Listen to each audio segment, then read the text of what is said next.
آپ کا کام ہے سپریم کورٹ کے اندر اپنے ججز کے ساتھ آپ کھڑے ہوں. آپ ان چوروں کے ساتھ آج آ کر کھڑے ہو گئے. اس پارلیمنٹ کے اندر آپ ایک بات بتائیں کہ یہاں پر آپ کا کام کیا ہے. یعنی آپ کوئی رکن ہے, کوئی منتخب نمائندے ہیں. اس کا مطلب یہ ہے کہ عام بندہ کوئی بھی سرکاری عہدے پر ہو تو وہ کل کو پارلیمنٹ کے اندر آ سکتا ہے.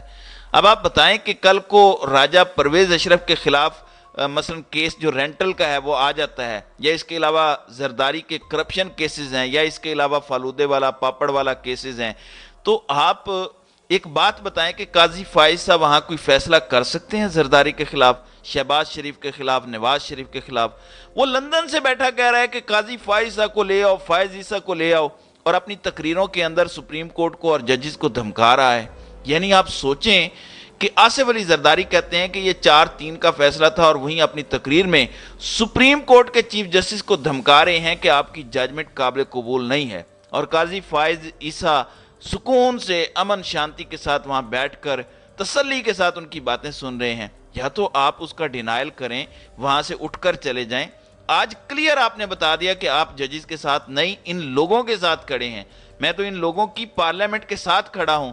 یا تو پارلیمنٹ کے اندر عمران خان کی جماعت بھی ہوتی جو سب سے بڑی جماعت ہے, تب تو اس کو پارلیمنٹ کہا جاتا ہے.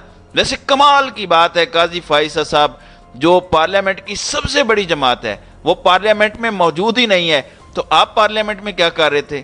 یہ تو ساری مائنورٹیز ہیں, یہ تو چونچو کا مربع ہے. یعنی اصل میں آج اگر قاضی فائز عیسیٰ نے سائفر کا کیس لیا ہوتا, ان کے پاس گولڈن چانس تھا کہ وہ اس کو سنتے اور ثابت کرتے کہ عمران خان جھوٹا ہے. آپ اس کو جھوٹا ثابت کر دیتے, نہیں کر سکتے تھے نا, کیونکہ عمران خان نے نیشنل سیکیورٹی کی میٹنگ کے اندر ایک بڑا اچھا کام کیا. انہوں نے جنرل باجوہ کو بٹھایا, ISI چیف کو بٹھایا, سب کو بٹھا کے اس پر ٹھپا لگوا دیا کہ مداخلت ہوئی تھی, اب بچہ ہی کچھ پیچھے نہیں ہے, اس لیے انہوں نے کیس لینے سے انکار کر دیا. آپ ایک بات بتائیں کہ اس وقت جو صورتحال پیدا ہوئی ہے اس کا کیا مطلب ہے؟ یعنی قاضی فائز عیسیٰ کے خلاف اس وقت گفتگو یہ چل رہی ہے کہ وہ استعفیٰ دیں.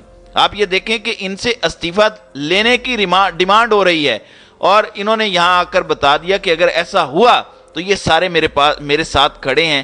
آج انہوں نے کلیئرلی بتا دیا کہ پارلیمنٹ مضبوط رہے, پارلیمنٹ جو چوروں کا بازار بنی ہوئی ہے وہ کھڑی رہے, کوئی مسئلہ نہیں ہے, یہ سارے چور اچکے یہیں رہیں, اور ان کے ساتھ میں کھڑا ہوں. اور اگر آپ نے کھڑے ہونا بھی تھا تو آپ زرداری کے ساتھ, یعنی آپ اندازہ کریں ان کے پہلو میں یہ بیٹھے ہوئے ہیں, ساتھ شہباز شریف ہے, ساتھ اسحاق ڈار ہے, ساتھ مفتی اسد محمود. یہ وہ لوگ ہیں جن پر اربوں ڈالرز کی کرپشن کا کیس ہے, اور ان کے پاس ایک چیز بھی جسٹیفائی کرنے کے لیے نہیں ہے.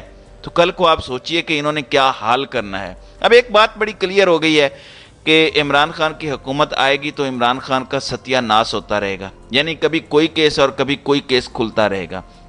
یعنی وہ بندہ جو ابھی تک اپنے ہی چیف جسٹس کو بائی پاس کر کے ان کی پاورز کو استعمال کرتا ہے. حافظ قرآن کو 20 نمبرز دینے کا ایک کیس تھا, اور اس میں انہوں نے چیف جسٹس کے خلاف جو ہے وہ سوموٹو لینے کے خلاف جو ہے وہ فیصلہ دے دیا. اب آپ ایک بات بتائیں کہ یہ سارے لوگ بیٹھ کے جسٹس اعجاز الاحسن, جسٹس مظاہر علی نقوی, جسٹس منیب اختر اور چیف جسٹس کو گالیاں دے رہے ہیں, اور قاضی صاحب سن رہے ہیں. کیا کل کو قاضی فائز عیسیٰ ان کے خلاف جا سکتے ہیں؟ سوال ہی پیدا نہیں ہوتا. یعنی پاکستان کی تاریخ میں ہم نے کبھی یہ چیز نہیں سنی تھی کہ ایک سپریم کورٹ کا جج آتا ہے, سیاسی تقریر کرتا ہے, سیاستدانوں کے ساتھ بیٹھتا ہے, اور اس کے بعد بیٹھ کر کہتا ہے کہ میں تو صرف پارلیمنٹ کی گولڈن جوبلی کے لیے آیا ہوں. یعنی پارلیمنٹ کے اندر ایوان ہی پورا نہیں ہے, آپ چور لٹیروں کے بیچ میں آ کر بیٹھ گئے ہیں. آج سے 75 سال پہلے جب آئین بنایا گیا تھا تب تو یہ سارے متفق تھے, اور آئین کی دھجیاں اڑانے والے یہ لوگ ہیں جو مانتے ہی نہیں ہیں. دیکھیں زرداری نے اپنی کرپشن پر جو ہے اپنا ایک وزیر اعظم تک قربان کر دیا. اس نے کہا تھا کہ میں قربان کر دوں گا, وہ راجہ پرویز اشرف کو بھی قربان کرنے کے لیے تیار بیٹھے تھے. لہٰذا اس صورتحال کے اندر آج قاضی فائز عیسیٰ نے جو کام کیا ہے یہ بہت بڑا دھبا ہے سپریم کورٹ کے اوپر, اور یہ کبھی مٹ نہیں سکتا کہ سپریم کورٹ کا ایک جج جو نیکسٹ چیف جسٹس ہے وہ آ کر تقریر کرتا ہے بیٹھ کر پارلیمنٹ کے اندر, جو 75 سال میں کسی نے نہیں کیا. یعنی یہ کلیئرلی اس جانب انڈیکیٹ کر رہا ہے کہ پاکستان مکمل طور پر تباہی کی طرف جا رہا ہے, اور اس کی واپسی تقریباً ناممکن ہے. تو ناظرین کرام, آپ کی اس ویڈیو کے حوالے سے کیا رائے ہے؟